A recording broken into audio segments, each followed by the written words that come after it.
지금부터 바이오스 메가파우나라는 게임에 대한 룰 설명을 시작하겠습니다. 이 게임은 바이오스라는 3부작 게임이 두 번째 작품인데요. 첫 번째 작품은 이제 바이오스 제네시스라는 게임으로 원시 지구에서 생명체들이 어떻게 형성되었는지를 다루고 있고요. 이 게임은 그렇게 생성되어 있는 그런 작은 세포들이 모여서 어떻게 큰 동물로 진화하였는지를 다루는 게임이라고 간략히 설명을 드릴 수 있을 것 같습니다. 이 게임은 그래서 약 4억 5천만 년 전부터 현대까지 생명체들이 어떻게 동물들이 진화해 왔는지에 대한 게임이라고 생각하시면 되겠고요. 이제 전체적인 게임 흐름을 한번 설명해 드리도록 하겠습니다. 이 게임은 여기 보이시는 이벤트 카드가 매 라운드 하나씩 펴지면서 이 이벤트 카드 한 장이 펴질 때가 한 라운드가 됩니다.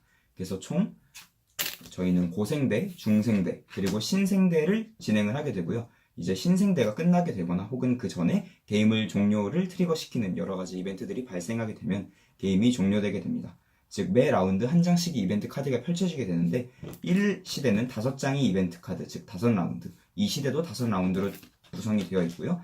3시대에는 여기 4장 이 카드에 이 코멧 카드가 한 장 섞여서 들어가게 돼서 이 카드가 펴지는 즉시 게임이 종료되게 됩니다. 그래서 게임은 11라운드에서 15라운드로 구성이 되어 있다고 보시면 됩니다. 더 짧은 게임을 원하신다면 중간에 5라운드를 생략하셔도 되겠지만 일단 기본 룰로 설명을 드리도록 하겠습니다. 전체적인 라운드의 흐름을 한번 정리해 드리겠습니다. 여기에 보시는 이 카드 뒷면에 시퀀스 오브 플레이가 있는데 여기에서 매 라운드가 어떻게 구성이 되어 있는지를 보실 수 있습니다. 매 라운드는 4개의 페이지로 구성이 되어 있는데 첫 번째는 이벤트 페이지, 두 번째는 액션 페이지, 세 번째가 마더 앤 디스포절 페이지, 그리고 네 번째가 버리얼과 포스워워드 페이지, 이렇게 4개로 나뉘어져 있습니다. 이 4가지가 모두 지나가게 되면 한 라운드가 끝나고 이런 라운드의 반복을 약 11라운드에서 15라운드 동안 진행하면 게임이 종료되게 됩니다. 참고로 매 시대 에라 1, 즉 5라운드가 끝날 때마다 중간 점수 계산이 있고요.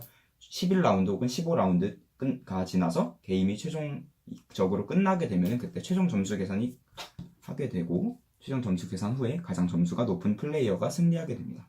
그럼 이제 지금부터 이 시퀀스 오브 플레이에 대해서 조금 더 자세하게 설명을 드리겠습니다. 매 라운드의 시작은 이벤트 페이지로 시작이 됐는데 이벤트 페이지에서는 여기에 보이시는 익스트라 테러스트리얼 덱, 즉 지구 밖에서 어떤 일들이 펼쳐졌는지 예를 들어서 초신성이 폭발했다던가 그런 것에 대한 이벤트들이 담겨있는 덱인데 이 카드들을 한 장 펼치게 됩니다. 그 후에 만일 여기에 이렇게 어떤 모양이 있다면 여기에 보이시는 그 바이오스피어 덱이라는 즉 지구상에서 어떠한 일이 펼쳐졌는지에 대한 카드를 한 장 더 펴게 되고요. 이렇게 옆에 그 지구의 환경이 굉장히 안정적이다라는 아이콘인데 이게 있다면 이 카드를 펼치지 않습니다. 만일 이게 나왔다면 이 이벤트만 적용하게 되고요. 이게 나왔다면 현재 지구의 상태, 지금은 온도가 따뜻한 상태이기 때문에 여기 있는 녹색 이벤트 덱이 펼쳐지게 됩니다. 이렇게 펴서 붙여준 후에 여기 있는 이벤트들을 책을 읽는 순서대로 모두 하나씩 펴게 되면은 그 게임이 종료되게 됩니다. 이 이벤트 단계가 종료됩니다. 이벤트는 총 14가지 정도가 존재하는데 여기는 이벤트 아이콘 하나하나가 그 이벤트들을 상징하게 되는데 상세한 내용은 조금 이따가 설명을 드리도록 하겠습니다. 이렇게 이 카드 하나를 펴고 그의 현재 기후에 맞는 그 바이오스피어 카드를 하나 펴서 거기에 적혀있는 모든 이벤트들을 수행하게 되면 이벤트 페이지가 끝나게 됩니다. 그 이후의 액션 단계에서는 플레이어들이 각자 자신이 가지고 있는 액션 포인트 수만큼 액션을 수행하게 되는데요. 그 액션 포인트는 여기에 보시면 알 수가 있습니다. 지금 멀어서 좀 안 보이실 수도 있는데 여기는 디스크들로 이렇게 놓여있는 공간이 현재 지구의 상태를 나타내주는 그러한 지표라고 보시면 됩니다. 제 왼쪽부터 설명드릴게요. 왼쪽은 옥시전 농도를 나타내고 있습니다. 여기 현재는 지구의 산소 농도가 7%인데 여기에 이렇게 숲이 많이 자라나게 되면 점점 산소 농도가 증가하는 것을 알 수 있습니다. 당연히 산소 농도가 높으면 높을수록 더 동물들이 대사 활동이 활발해지기 때문에 더 많은 액션들을 할 수 있고 더 많은 장기를 가질 수 있는 제한이 늘어나게 됩니다. 두 번째에 보이는 것은 이제 클라우드, 지구의 구름이 얼마나 풍부한지를 나타내는 지표인데요. 이제 여기 있는 수증기가 여기에 많이 올라가면 올라갈수록 그 빛이 반사율이 높아지게 되는 그런 걸 표시한다고 보시면 되겠고요. 이거에 따라서 식물이 가지고 있을 수 있는 장기 양이 제한을 받게 됩니다. 그리고 마지막 세 번째 열은 이제 아트모스피어, 대기인데요. 대기에는 이제 수증기와 이산화탄소가 들어있는데 이런 온실가스들이 많이 차 있으면 차 있을수록 더 온도가 뜨거워지고 이런 것들이 많이 비어지면 비어질수록 온도가 차가워진다고 보시면 될 것 같습니다. 그래서 식물은 여기 있는 얼마나 대기가 두껍고 옅은지에 따라서 식물이 할 수 있는 양이 할 수 있는 그 액션이 양이 늘어나게 됩니다. 그래서 여기 보이시면 제일 처음에는 시작할 때 식물은 3번이 액션을 할 수 있고 8개의 장기를 가질 수 있는 상태로 시작을 하고요. 여기는 옥시전 농도에 따라서 동물들은 2개의 액션 포인트와 3개의 장기 제한을 가지고 게임을 시작하게 됩니다. 물론 이 식물과 동물이라는 것은 조금 더 어드밴스드 룰이긴 한데 일단 지금 설명드릴 땐 최대한 어드밴스드한 룰로 설명을 드리도록 할게요. 이 액션 포인트를 가지고 있는 만큼 진행을 하시면 되는데 그럼 턴 순서는 어떻게 되느냐? 카드를 펴게 되면 여기에 턴 순서가 나타나 있습니다. 제일 먼저 주황색 플레이어, 그 다음에 녹색 플레이어, 그 다음에 검은색, 흰색 순서대로 플레이를 하시면 되고 각 플레이어 순서대로 자신이 가지고 있는 모든 액션 포인트들을 다 사용한 후에 다음 플레이어에게 차례를 넘기시면 됩니다. 물론 당연히 다 쓰진 않으셔도 되고요. 액션 포인트만큼 액션을 하면 되는데 액션 어떤 것을 할 수 있느냐? 여기 보시면 8가지 선택지가 있습니다. 이 중에 중복해서 하셔도 되고 서로 다른 것들을 해도 되고 어쨌든 자신이 할 수 있는 액션 포인트만큼 모두 사용한 후에 다음 플레이어에게 넘겨주시면 되고 여기 있는 액션들에 대한 자세한 설명은 조금 이따가 설명드리겠습니다. 그 이후에 세 번째 페이지에서는 이제 마더 앤 디스포절 페이지에서는 그동안 이제 파퓰레이트, 번식했던 이 개체들이 새롭게 태어나게 되고요. 그 다음에 이제 버리얼 단계에서는 이제 적절한 환경에 살아남지 못하는 환경들에 있는 생명체들이 죽어서 돌아가게 됩니다. 그리고 만일 게임이 이제 라운드가 종료되었다면 그때 적절한 점수 계산을 실시하게 됩니다. 이렇게 한 번 더 정리를 해드리자면 매 라운드 이벤트 카드를 펴고 한 장 혹은 2장을 펴서 거기에 적혀있는 이벤트들을 모두 수행하기. 그 후에 여기에 있는 플레이어 턴 오더대로 각 플레이어들이 가지고 있는 액션 수만큼 액션하기. 여기 있는 8가지 중에서 선택할 수 있고요. 세 번째로 그동안 낳아놓은 애들을 여기에 번식시키기. 그리고 나서 적절하게 살아남을 수 없는 아이들은 모두 죽이기. 이렇게 4개의 페이지가 모두 지나가게 되면 한 라운드가 끝나고 카드를 버리고 다시 ET 덱에서 카드를 한 장 펴고 이벤트를 또 진행을 하시면 됩니다. 약간 상세하게 설명을 드릴게요. 이벤트들을 설명드리기 위해서 일단 제일 먼저 이쪽부터 설명을 드릴게요. 여기에는 이렇게 이 모양이 있거나 혹은 이 모양이 있거나 이 모양이 있는데요. 이건 아까 설명드렸다시피 이제 바이오스피어 덱을 뽑지 말라라는 의미고요. 이거는 뭐냐? 어떠한 대륙이 이렇게 있으면 이 대륙이 아래쪽으로 이것을 대륙괴라고 부르는데 이제 고대의 지구 현황을 그대로 반영하고 있습니다. 그래서 보시면 로렌티아, 발티카, 시베리아, 곤드와나 이렇게 4가지 대륙괴가 있는데 이 중에서 이 모양이 나타내고 있는 발티카라는 대륙괴를 6번 더 낮은 위도 쪽으로 한 칸 이동시켜라 라는 의미입니다. 당연히 옆에 다른 게 붙으면 그 대륙이 내려갈 수도 있겠죠. 그리고 만약 이렇게 붙어 있다면 여기 있는 이 대륙괴에 그 운석이 떨어진다는 의미인데 이제 요건 어떻게 결정하느냐? 남아있는 주사위를 하나 굴려서 1, 2, 3, 4, 5, 6 6이 지금은 발티카 대륙괴의 6번이 타겟이기 때문에 여기에 이렇게 요것을 하나 올려두시면 되겠습니다. 이 검은색은 그 카본, 탄소를 나타내는 그런 디스크이고요. 이렇게 2가지 큰 이벤트, 이게 위도의 이동, 그리고 이게 크레이터 형성, 이렇게 2가지 이벤트가 있고요. 그리고 이런 모양을 보시면은 어떠한 대륙괴가 어떤 방향으로 이동하는지에 대한 설명이 되어 있습니다. 지금 보시면 로렌시아가 왼쪽으로 이동한다 라고 되어 있는데 어떤 대륙괴가 이동을 하게 되면은 일단 이걸 옆으로 이동시키게 됩니다. 그 판 구조론에 따라서 판들이 이렇게 이동을 할 수가 있죠. 이동을 하게 되고요.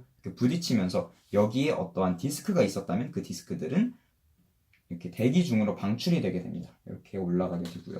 그 다음에 둘이 부딪히면서 판들이 2개가 부딪혀서 이쪽엔 조산 활동이 활발해지기 때문에 이쪽에 검은색 디스크, 산을 표시하고 있는 검은색 디스크들을 이렇게 올려두시면 됩니다. 그리고 만일 여기 사이에 어떠한 생명체들이 살 수 있는데요. 이러한 생명체들은 이렇게 부딪히게 되면은 대륙괴가 부딪히게 되면 그 사이에 있던 애들은 모두 죽어서 돌아가게 됩니다. 이게 이렇게 이동하는 거고요. 만일 대륙괴들이 위도가 너무 차이가 나서 가도 이렇게 부딪히지 않는다라고 하면 2개의 위치만 바꾸시면 됩니다. 그리고 지구는 당연히 둥글기 때문에 여기 있는 애가 왼쪽으로 이동하면 이쪽으로 넘어와서 이렇게 부딪히게 되고요. 이게 여기 있는 그 대륙괴들이 이동에 대한 이벤트고요. 당연히 네 가지에 대한 모든 것들이 다 존재하고요. 그리고 세 번째로는 그리고 이렇게 부딪히게 되면은 부딪힌 대상은 이동한 게 아니라 부딪힘을 당한 대상은 여기에 가지고 있던 이 위도를 나타내는 주사위가 빠지게 되는데 이건 어떤 점에서 중요하냐? 만일 이 발티카라는 대륙을 위아래로 이동하게 만드는 그런 이벤트가 터졌어도 여기에 만일 이 주사위가 없다면 그 이벤트가 벌어지지 않습니다. 반드시 주사위가 남아있는 대륙만 이러한 이동이 대상이 될 수 있고요. 그러면 이렇게 계속 진행을 하다 보면 대륙배들이 붙기만 하지 떨어지지 않을 수가 있는데 그렇기 때문에 여기 있는 이벤트, 이 판게아가 부서지는 그런 이벤트인데 이 이벤트가 만일 터지게 되면은 3개 이상 붙어있는 대륙들을 모두 다 원래대로 떨어뜨리시면 됩니다. 이렇게 붙어 있었다고 하면 3개 이상이 붙어 있기 때문에 이렇게 다시 그대로 쪼개 놓으시면 됩니다. 그런 이벤트이고요. 그 다음에 5번째는 클라이막스라는 건데 이제 극상, 생태학 용어로는 극상이라고 표시하는 건데 보시면은 숫자가 적혀 있어요. 2, 5. 그럼 이건 무엇을 뜻하느냐? 2번 위도에 있는 이 칸들과 5번 위도에 있는 칸들에 대해서 클라이막스 이벤트를 실행해라 라는 뜻인데 클라이막스 이벤트는 크게 온도에 따라서 결정이 되는데요. 여기 보이시는 녹색에 해당하는 클라이막스 이벤트가 발생하게 되면 해당하는 이런 그 위드 바이옴, 그 풀이 자라고 있는 곳들이 모두 여기 있는 녹색 디스크를 가져와서 이렇게 숲으로 변하게 됩니다.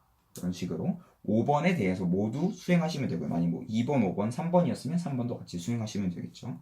그런데 만일 기후가 많이 추워서 이렇게 되어 있었다. 그럼 5번이 녹색이 아니라 하얀색이죠. 이 기후가 굉장히 추운 상태라는 뜻인데요. 그렇기 때문에 여기에 놓여 있었던 모든 녹색 디스크, 숲을 상징하기 때문에 얘들은 모두 얼어서 죽게 되고요. 모든 여기에 있는 그 초원에 있는 모든 녹색 디스크들을 다시 저쪽으로 올려보내고 대신에 흰색 디스크를 가져와서 이곳에 두게 됩니다. 이것은 이제 수증기가 침착된 즉 빙하를 상징하게 됩니다. 굉장히 추우니까 땅이 얼어붙은 거라고 생각하시면 좀 이해가 편하겠죠. 이게 클라이막스 이벤트이고요. 그 다음이 여기 보이시는 물이 흘러넘치는 모양인데 이 모양은 이제 딜루ዥ라고 해서 물이 범람하는 현상을 나타냅니다. 이 현상은 크게 이쪽이 이제 따뜻한지 혹은 추운지에 따라서 결정이 되게 되는데 만일 따뜻하거나 온난한 기후일 경우에는 바다에 있는 모든 디스크들을 다 이쪽으로 올려보내면 됩니다. 날씨가 따뜻해지기 때문에 이제 여기에 녹아있던 모든 가스들이 바깥쪽으로 방출되어 나가는 걸 상상하시면 되겠습니다. 근데 만약 추웠다, 날씨가 춥거나 매우 추운 상태라면은 바다가 모두 얼어붙어서 육지로 변하게 됩니다. 여기에 맞춰서 만일 흰색이라면 이것을 얼려서 빙하로 만드시면 되고 만일 이게 녹색이었다면 이곳을 이렇게 올려서 숲으로 만드시면 되겠습니다. 이게 딜루지 이벤트고요. 그리고 다음으로 뮤타젠이라는 이벤트가 있는데요. 여기에 보이시면 이렇게 DNA가 부서지는 형태라고 있습니다. 이제 강력한 우주 자외선 같은 것이 쏟아져서 생명체들을 공격하는 그런 건데요. 이제 아까 말씀드렸다시피 여기에 각 생물들이 가지고 있을 수 있는 장기수의 제한이 있습니다. 이 장기수는 게임을 하는 동안에 넘어도 상관이 없는데 만일 이 뮤타젠 이벤트가 터지게 되면은 반드시 여기 장기 제한 수만큼 자신이 그것보다 많이 가지고 있다면 버려야 합니다. 만약 그렇게 버리다가 충분한 수를 여기에 못 맞추게 되면은 이 종이 이제 익스팅션, 멸종을 하게 될 수도 있고요. 그리고 뮤타젠 이벤트는 그 두 가지 큰 효과를 가지고 있어요. 첫 번째로 여기에 볼 수 있는 그 다양한 생명체들이 가져올 수 있는, 발전시킬 수 있는 뮤테이션 돌연변이가 있는데요. 이 돌연변이 카드들을 모두 옆으로 버리고 새로 4장을 까는 그런 역할도 하게 됩니다. 첫 번째, 여길 4장을 모두 비우고 새로 4장을 편다. 두 번째, 생명체들이 장기 개수를 저거까지 맞춰서 줄인다. 지금 상태라면 동물들은 장기를 2개까지만 남기고 모두 떼야 되겠고요. 식물들은 8개까지 남기고 모두 제거해야 하겠습니다. 이게 뮤타젠 이벤트고요. 그 다음이 라디에이션 이벤트인데 여기에 보시면 이것들도 마찬가지로 장기를 의미하게 됩니다. 여기 있는 이 큐브들이 각자 식물들이 가지고 있는 장기, 오르가니 개수를 나타내는데 이 이벤트가 터지면 파란색 혹은 녹색 큐브 중에 하나를 제거해야 하고요. 이 이벤트가 터지면 빨간색 또는 노란색 큐브 중에 하나를 제거해야 합니다. 근데 이때는 반드시 플러스 organ이라는 것을 제거해야 하는데 이것은 조금 이따 다시 설명드릴게요. 만일 제거할 것이 없다면 하지 않으셔도 되고요. 그 다음이 다양한 이런 화살표 모양으로 표시된 것들이 있는데요. 이 화살표 모양으로 표시된 것들은 모두 굉장히 공통적인 특징을 가지고 있어요. 이곳에서 이곳으로 이 디스크를 옮겨라 라는 뜻인데, 예를 들어서 이것은 아트모스피어에서, 이것은 이제 여기 있는 그 해안가라고 보시면 됩니다. 오프쇼어라고 하는데, 여기 있는 대기에서 해안가로 검은색 디스크를 하나 옮겨라 라는 뜻입니다. 이것도 마찬가지로 대륙에서 구름으로 흰색 디스크를 하나 옮겨라 라는 뜻이고요. 여기 화살표 모양은 색깔로 표시가 되어 있죠. 이것도 마찬가지로 이걸 하나 옮기시면 되겠습니다. 옮길 게 없으면 안 옮기시면 되고요. 그런데 이 중에서 일부 카드들은 조건부로 터지는 경우가 있어요. 예를 들어서 이러한 경우에는 비가 내리는 경우에만 이런 이벤트가 발생을 해요. 비는 어떨 때만 내리느냐? 구름이 충분히 있어서 어느 정도 비가 내리고 이제 물이 순환이 이루어질 수 있을 경우에만 이 이벤트가 터진다고 보시면 돼요. 즉 너무 대기에 있는 수증기 양이 희박해서 적다 할 경우엔 이 이벤트가 터지지 않고요. 만일 이런 이벤트는 구름이 어느 정도 있어야 터지기 때문에 요 정도 이상이어야지만 요 정도 이상으로 구름이 존재해야지만 이 이벤트가 조건부로 발생하게 됩니다. 또 이런 것도 있고요. 이런 것은 이제 대기 중에 산소 농도가 충분히 높아서 불이 붙을 수 있을 정도여야지만 이게 발생하고요. 요것은 대기 중에 산소 농도가 충분히 낮아서 이런 미생물들이 살 수 있을 정도여야지만 이 이벤트가 발생하게 되고요. 이런 겁니다. 그리고 여기에 보시면 얘네들은 하나인데 얘는 좀 다르게 여러 개의 화살표가 겹쳐져 있는 모양이죠. 이것은 무엇이냐? 기본적으로는 여기서 여기로 하나만 옮기지만 만일 이런 메데이아 카드라는 걸 가지고 있는 플레이어가 이 메데이아 카드를 쓰기로 결정했다면 하나가 아니라 여기에 있는 모든 하얀색 디스크를 이곳으로 옮기는 그런 것을 나타냅니다. 건 이벤트라고 하는데 이것도 여기에서 원한다면 모든 녹색 디스크를 여기로 다 옮길 수 있습니다. 대신에 이렇게 옮긴다고 하면 여기 있는 일종의 특권을 주는 메데이아 카드라는 걸 다른 플레이어에게 넘겨줘야 하고요. 그리고 이런 비가 내리지 않는 구역에 대해서만 요걸 줄 수 있는 게 있는데, 이건 어떤 지역에 둘 수 있느냐? 이것은 여기 있는 클라우드에서 여기 대륙으로 이 흰색 디스크를 하나 옮기는 것인데 반드시 이곳에만 둬야 한다는 겁니다. 이건 뭐냐? 맵이 제일 한가운데 비가 내리지 않는 지역이기 때문에 내륙이라서 수증기가 구름이 충분히 물을 싣고 오지 못하는 그런 구역, 혹은 이 산에서 이렇게 높새 바람이 지나가서 이 바람이 맞은편에만 놓을 수 있다는 것을 의미합니다. 지금까지 이벤트에 대해서 모두 설명을 드렸고요. 매 라운드에 이렇게 두 가지 이벤트를 펴서 이벤트 펴고 그래서 요거 수행하고 이거 하고 이런 식으로 이벤트를 모두 하나씩 수행하고 나면은 게임이 이제 이벤트 단계가 종료되게 됩니다. 여기까지 이벤트 단계에 대한 설명이었고요. 이벤트 단계가 모두 끝나고 나면 플레이어들은 액션을 할 수가 있습니다. 아까 설명드렸다시피 턴오버에 따라서 모든 플레이어들은 가지고 있는 액션 포인트 수만큼 액션을 할 수가 있는데, 선택할 수 있는 액션은 8가지가 있습니다. 첫 번째로 뮤테이트, 여기 있는 돌연변이 카드를 가져오는 거고요. 두 번째가 프로모트, 가져온 돌연변이 카드를 더욱 활성화시켜서 좀 더 특별한 능력을 가지도록 만들어주는 게 이런 프로모트 액션이고요. 세 번째는 스피시에이트인데 자신이 가지고 그 다른 종이 형태로 종분화를 하는 액션. 네 번째가 파퓰레이트, 여기 자신이 새끼를 낳는 액션이고요.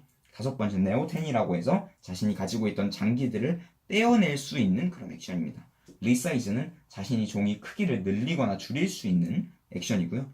리서렉트라는 것은 자신이 모든 종이 멸종했을 경우 다시 부활을 할 수 있는 그런 액션이고, 이제 클레임 메데이아라는 것은 아까 설명드렸다시피 이 강력한 특권을 주는 메데이아라는 카드를 남들에게서 가져올 수 있는 액션입니다.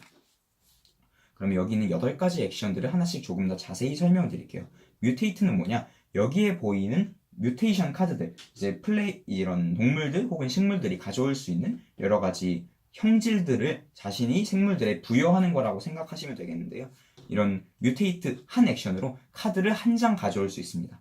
카드를 가져오는 비용이 있는데, 여기는 0, 여기는 2, 여기는 4, 6, 8, 0, 2, 4, 6, 8이고요. 여기에 보시면 잘 설명이 되어 있습니다. 요약이 되어 있죠. 이만큼이 코스트를 지불하면 되는데, 코스트는 뭐냐? 자신이 아직 태어나지 않은 여기 태어나지 않은 자식들이 개수가 이걸 가져올 수 있는 그 양이라고 생각하면 되겠습니다. 예를 들어서 제가 이미 이렇게 태어나 있어서 3개밖에 없다. 그러면 저는 0 혹은 2 카드밖에 가져올 수가 없습니다. 물론 이거는 각 종에 대해서 따로 적용되기 때문에 뭐 3마리 남아있는 종이 있고 내 앞에 내가 2개의 종을 컨트롤하는데 하나는 5마리가 남아있다. 그럼 얘로는 3포인트까지 가져오고 얘는 5포인트까지 가져올 수 있습니다. 이건 일종의 조건이지 뭐 한다고 해서 얘들이 없어지는 건 아니고요. 어쨌든 이렇게 사용할 수 있는 것만, 예를 들어서 제가 여기서 가져오면 0 하나 그리고 2 하나를 가져올 수가 있겠죠. 이 카드들이 다시 채워지는 건 자신이 턴이 종료되었을 때 옆으로 이렇게 붙이고 다시 채워지게 되고요. 다시 4개까지 요거까지 가져올 수 있다는 점을 생각해 두시면 되겠습니다. 이렇게 단순히 이걸 가져오는 것이 뮤테이트 액션인데, 가져오게 되면 여기 위에 이렇게 플러스 모양이 있어요. 이건 뭐냐, 가져오는 즉시 여기에 있는 그 장기를 이렇게 가져온다고 생각하시면 되겠습니다. 오르간이 더 붙는 거죠.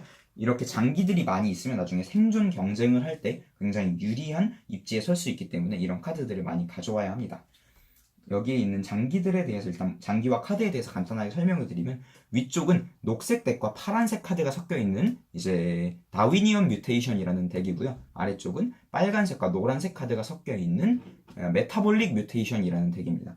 여기에 있는 카드들이 어떤 것을 의미하냐면, 파란색은 그 생식계 리프로덕티브 시스템을 의미하고요. 그리고 요거는 이제 소화에 관련하는 그런 기관들, 이제 다이제스티브 시스템, 소화계에 관련된 카드들이고요. 여기 있는 노란색들은 이제 서큘러토리 시스템, 순환계, 얼마나 뭐 생명체들이 그 메타볼리즘, 물질 대사를 할 수 있는지에 대한 그런 거고요. 여기 있는 것은 이제 너버스 시스템, 신경계, 얼마나 이 생물들이 신경이 발달해 있는가에 대한 그런 카드라고 보시면 되겠습니다. 마찬가지로 여기 있는 것도 그에 해당하는 기관을 의미하게 되고요. 여기에 보시면 플러스 위에 올라가 있기 때문에 여기에 있는 것을 플러스 오르간, 카드 위에 여기 플러스 모양 위에 올라가 있는 것을 플러스 오르간이라고 부르는데, 아까 이벤트 단계에서 설명드렸다시피 플러스 오르간에 대해서만 적용되는 이벤트가 있어서 좀 잘 알아두시면 좋겠고요. 그리고 나서 이제 뮤테이트 액션을 모두 설명드렸고, 프로모트 액션은 뭐냐? 1액션으로 이 카드를 뒤집어서 이 뮤테이션을 더욱 강력하게 만드는 그런 액션이라고 생각하시면 되겠습니다. 뭐 추가적인 이런 올간을 더 주기도 하고요. 혹은 그 외에도 이런 승점을 주거나 뭐 새로운 종으로 종분할을 할 수 있게 하는 능력을 주거나 이런 다양한 능력들이 있습니다. 이때 한 가지 잘 알아둬야 할 점이 뭐냐면, 뒤집는 순간, 이렇게 프로모트를 시키는 순간 여기 위에 원래 놓여있던 것들은 여기 있는 종 위로 올라가서 여기에 해당하는 종 모두들이 굉장히 중요하게 가지고 있어야 하는 메이저 오르간, 기본 기관이라는 것으로 변하게 됩니다. 이 메이저 오르간은 이게 굉장히 중요한 기관이기 때문에 만일 뮤타젠 이벤트 같은 게 터져가지고 그 장기들을 떼다가 여기 있는 메이저 오르간이 하나라도 떨어지게 된다면 이 종 전체는 멸종하게 됩니다. 그래서 여기는 메이저 오르간은 굉장히 중요한 그런 거라고 보시면 되겠고, 여기는 플러스 오르간과 메이저 오르간을 잘 구분하셔야 좋을 것 같습니다. 이렇게 놓으면서 바로 여기에 플러스 모양이 있다면 2개 더 가져와서 놓으셔도 되고요. 그러면 이 종이 가지고 있는 총 기관의 개수는 파란색 기관, 생식 기관 하나와 노란색 기관, 그 순환 기관 3개를 가지고 있다고 생각하실 수 있겠죠. 요것도 이 종이 가지고 있는 기관의 개수에 포함이 되기 때문에요. 이렇게 프로모트를 할 수가 있고요. 프로모트를 하면서 생기는 이제 특별한 능력들이 있는데 그건 조금 이따가 설명을 드릴게요. 그 다음에 스피시에이트가 있는데, 스피시에이트는 뭐냐? 만약에 어떤 카드에 봐서 이렇게 다른 모양이 그려져 있는 게 있어요. 다른 생명체들. 이거를 이제 딱 분할을 시키는 순간 이제 굉장히 독특한 형질을 가진 다른 종으로 분할을 하는 거라고 생각하시면 됩니다. 분할은 어떻게 하느냐? 분할을 해서 이런 모양이 있었다면 이제 어머니가 가지고 있던 형질을 그대로 복사해 옵니다. 이건 크기를 나타내는데 크기 주사위도 그대로 복사하고 엄마 위에 있던 모든 메이저 오르간들을 다 복사해서 가져오게 됩니다. 여기 있는 걸 그대로 복사해서요. 여기 옆에 붙어있는 뮤테이션들은 복사하지 않고 크기와 메이저 오르간만 복사하게 됩니다. 그리고 나서 이제 여기 위에 놓여있던 어미종 중에 하나를 자신이 새로운 종으로 교체하게 됩니다. 이제 그 다음부터는 자신이 이제 2개의 종을 컨트롤하는 걸로 생각하실 수가 있고요. 이게 스피시에이트 액션입니다. 스피시에이트 설명드렸고요. 그리고 네 번째는 이제 populate인데 populate는 자신이 새로운 새끼를 낳는 거거든요. 새로운 새끼는 어떻게 낳을 수 있느냐? 이 populate 액션을 선택하게 되면 1액션을 사용해서 기본적으로 한 마리 그리고 생식기관 하나당 하나씩 더 추가로 생명체들을 올려놓을 수가 있습니다. 예를 들어서 뭐 생식기관이 두 개가 있었다면은 한 액션으로 최대 3개까지 올릴 수가 있겠죠. 1 더하기 2. 그게 populate 액션. 여기 있는 애들은 바로 태어난 게 아니라 아직 이제 뭐 임신한 상태라거나 식물의 경우에라면 씨앗이 형태로 저장이 되어 있는 거고요. 나중에 3페이지에서 mother in dispersal 단계에서 여기 있는 애들이 태어나게 됩니다. 실제로. 네오텐이라는 것은 무엇이냐? 5번째 액션으로 네오텐이는 여기 있는 메이저 오르간을 1액션으로 하나씩, 종이 여러 개 있다면 종마다 하나씩 떼어낼 수 있는데 장기가 많으면 좋은데 이걸 왜 떼지? 라고 생각할 수가 있겠지만 아까 설명드렸다시피 뮤타진 이벤트가 터져서 이게 하나라도 떨어지게 되면 이 생명체가 전체가 멸종해버리기 때문에 이걸 모두 다 없애버리고 이 카드들도 다 버려지고요. 그렇기 때문에